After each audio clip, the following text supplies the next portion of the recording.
Every year at the Oscars, there are dark horses that slide into each category that no one was expecting. They're the films that everyone loves, but they don't think there's going to get any love at the Oscars. And somehow, every year, there's a few that actually slide into the categories, get nominated to everyone's surprise and delight.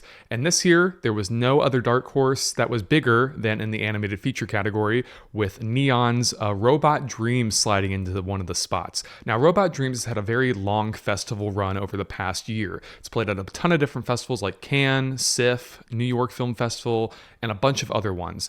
And a lot of people have been excited to see what it is because it's got a lot of critical acclaim. It looks gorgeously animated, and a lot of people are excited to see what it is. And leading into the Oscars discussion of Best Animated Feature, it's one that everyone's excited about, but no one's talking about it. And that is due in part to the limited rollout that Neon has of this film, where it's not releasing in many theaters at all until I think a few months from now. But I got the chance to see it, and after seeing it, I can confidently say it is a masterpiece.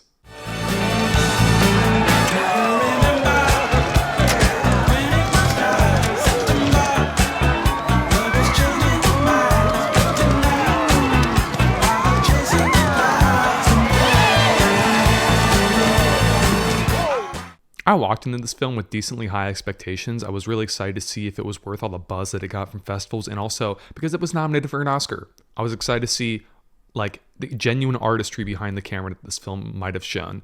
And it was there in spades. This film is truly awe-inspiring. It's a heartfelt exploration of friendship and relationships done in such a simplistic yet complex way. The plot might not seem like it's doing anything new. It's not reinventing the wheel. In fact, it's a little bit formulaic and derivative of other works.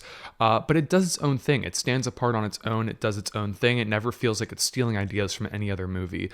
And it's so good. It's such a fresh concept told in such an innovative and creative way, which is what I love about this film. The animation here is gorgeous, yet also simplistic, but that's not a knock on the film. Even though the simplistic animation isn't as awe-inspiring and awesome as some of the other animated features nominated this year, such as Spiderverse and Boy and the Heron, it still stands apart because of how detailed and just fun it is. It looks really, really fresh and innovative and colorful. It really pops off the screen and is so vivid in every single shot in this film. The soundtrack of this film is also awesome. To put it quite simply, it is really, really cool. It's a lot of 80s inspired tunes, a lot of different synth wave kind of beats, and also there's a really emotional score component to this. The music score here is really, really simple yet beautiful. And I think that's the running theme of the film. Everything here is simple yet done in such a beautiful, complex, and gorgeous way that it really just leaps off the screen and is such a vivid film. The catch of this film is that most of the film has zero dialogue in it.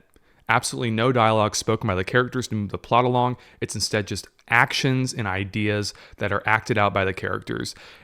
And it tells such an emotionally resonant and complex story with zero dialogue, which is completely impressive. It's really awe-inspiring to watch just how such a fresh and innovative story can be told in such a simple way. You also get to grow and feel with these characters throughout the course of the runtime. Each character is fully fleshed out and developed, and you really start to empathize with and feel with them. You really feel their motivations, their pains, their longings, and it's really just so expertly explored, and it really just struck a chord with me. It really was such a deep and emotionally investing viewing experience. Also, I gotta note that ending is awesome. It is so emotionally destroying, heartfelt, poignant.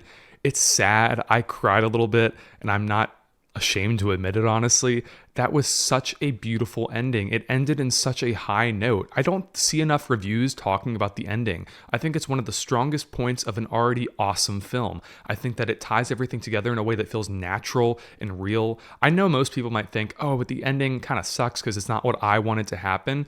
Well, I think it comes across as more honest in the end. Instead of going with this fairy tale like happy ending, it ends in such a way that feels really true to life. It feels like an actual situation that might occur in real life.